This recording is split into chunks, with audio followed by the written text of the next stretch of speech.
And with both horses, I'd love to work on those transitions a little bit in canter. Yeah, walk for one more minute. To me, when I start with a 4-year-old horse, there's not a single exercise or a single movement that has more benefits regarding elasticity and gymnasticizing a horse than the transition from medium canter to collected canter. Yeah?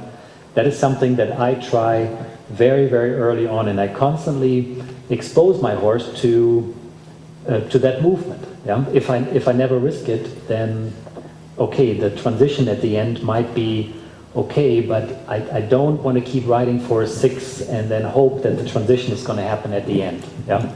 Any horse will go forward. Yeah? Even a lazy horse eventually will lengthen the stride. Yeah? But maybe we can talk just for 1 second about the particular aid that we're going to use when we collect our horses. Yeah? And what I like to think of, Claudia, is when I collect my horse, I think about my stomach muscle, back muscle, yeah, and I close my my upper leg, yeah. And again, this is just something I just like to share with you guys what I do. A lot of people don't agree with that. That's fine, yeah, but it works for me.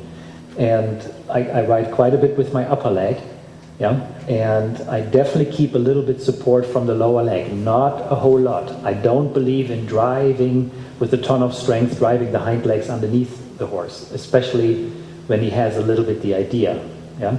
To teach him, okay, I'll help him just a touch more, yeah. But a lot of horses are trained that way, where the rider says, for the love of God, please don't break into the trot at the end, yeah. And my point is, if he makes that mistake, okay, let's go on from there, yeah. Immediately back to the canter. So my point is, let's not make the mistake of using a ton of strength when we collect our horses. Yeah, let's really get the horse used to the seat, and that's going to take time. He's got to understand that. Yeah, so upper leg, push the heel down in case he trots or he really loses his energy.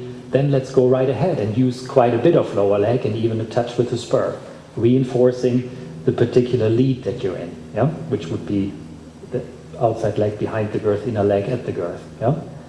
So it's a little bit easier to produce that on the circle. If we only go from medium canter to collected canter, I'm not sure if we're going to make the impact drastic enough. What I'm looking for is medium canter, schooling canter, pirouette canter. And a horse at this level should know this. Yeah? All right? Don't worry if it's not perfect, but we'll get a 70%. Training opportunity. Training opportunity, yeah. Yeah, so whenever you're ready. Going into the canter. And we do this a few times on the circle, and we're going to look for the lengthening, which he does quite nicely. Start again, don't accept that, yeah? So he needs to be just a little bit more through the top line. Yeah, exactly. So if he's drifting into your left leg, you're going to have a chance that he's going to pop up the croup. Yeah? We're going to do this a few minutes, and then we'll address your flying changes, and we call it a day. Yeah? Now, I like the idea of riding with a long neck, yeah? But I don't want him to take advantage of that. At this point, I'm not really convinced if we're going to get him loose enough by keeping him this long, Claudia. Do you know what I mean? Shorten him just a tiny bit more. For training purposes, go forward when he does that. For training purposes, make him a little bit rounder, not necessarily lower in the neck. In the pole, a little bit rounder, yes. And here and there, don't hesitate to use a little counter flexion. Even though you're in the right lead, you can flex him gently to the outside. Very good. So, could you feel this? Yeah, that's very important. That little bit counter flexion made him a little bit looser, yeah? And send him forward and keep him there in the neck right now, yeah? Send him forward, more. Good. And now heels down and collect. And 1, 2, 3, 4. Quick. Very good. No problem at all. Send him forward. That was the right amount of correction, not more. Yeah? You made your point. He will understand. Yeah? And you should not think when you collect that it takes this tremendous amount of leg. Yeah? Remind him, yes. Don't support it. Yeah? Good. That's good. And collect him and increase the suppleness. Push the heel down, push the heel down. Supple him left also, not just to the inside. Yeah. When we engage our horse and when we collect our horse, we should increase the suppleness. You follow me? Claudia? Yeah, that's very important. Any transition, even later on, transition to the piaffe, our horses need to become more supple. Yeah? Let's go again. Send him forward, more than that. Good. Now when you collect him, use a little suppling on your outside too.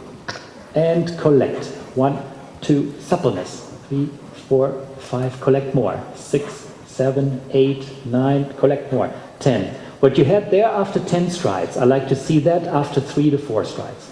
That should be your goal. This canter, what you had there, yeah? Let's go. Get it done. Increase the suppleness. Don't be afraid to change the flexion when you collect him, yeah? So, and now collect him. And 3, 4, 5. Good correction. Okay. This is how he will learn, yeah?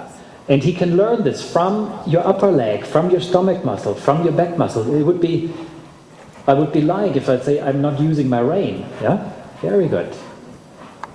Little bit too much support from the lower leg for my taste. Little too much spur, yeah? Make him honest. Let's go. More. Come. Good. And now, increase the suppleness, push the heel down, close your leg gently. And collect. Good. Good. Very good. Okay, down the long side. And go for it. What I saw from behind when I was watching your first lengthening, he was very straight. Yeah? I like that a lot, the way you rode shoulder fore-like, that was very positive. Let's go. Little more. Come. Good. And now increase the suppleness. Change back. That's no problem. He's entitled to make mistakes. And you gave a perfect correction. Yeah? Good. Not too much inside flexion. Let's go. Good. And now collect. Upper leg. Increase the suppleness. Increase the suppleness. Getting there. So, this again, you couldn't do this in the test, that much counterflexion. Yeah? But when you collect him and he stiffens on your left rein, I would not ignore this. Yeah? Good. In the test, I wouldn't do it. Well, he wouldn't, but if you have the choice of him being stiff and Yeah. so everybody knows, then why not? Yeah. Still training even though you're riding in a test. We'd rather see good riding than I look at rider it, ignoring it. yeah. I mean, I look at it this way. I wouldn't show at that level if it's still necessary to do so. Yeah? But again, that's just my opinion. For training purposes, go right ahead. Change back. And you should know when you change the flexion gently that this has nothing to do with the flying change. Yeah? Let's go down the long side again. Good. Make sure he's sensitive to the leg and go. Yeah. Good. And increase the suppleness. Better. Good for you. Okay, walk and praise him. Tell him that this was okay. Yeah? Good transition down. Let him rest a moment and we'll do a couple flying changes at the end. Yeah? Good job. Steffen, just let me, while you're working with the other gals, we had a couple of comments. The suppleness, when he talks about suppleness, it's not always just the inside suppleness. The horse, to take a half out correctly, has to be able to be loose and chewing a little bit on the outside rein. And what we see too much is the horse is always bending in with the rider holding on to a stiff outside rein and never do it and getting stiff on the outside. And that's not what inside leg to outside rein means at all. Okay? Very good.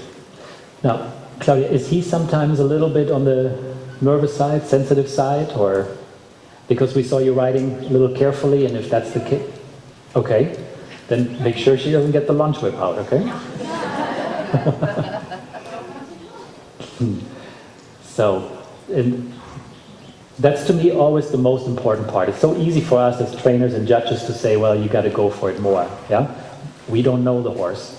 You know the horse better, and I respect that so much when a rider comes into a clinic or into a lesson and says, look, we have here and there some mental issues. Yeah? Go right ahead. Take it easy. Then the expression, even the engagement is secondary.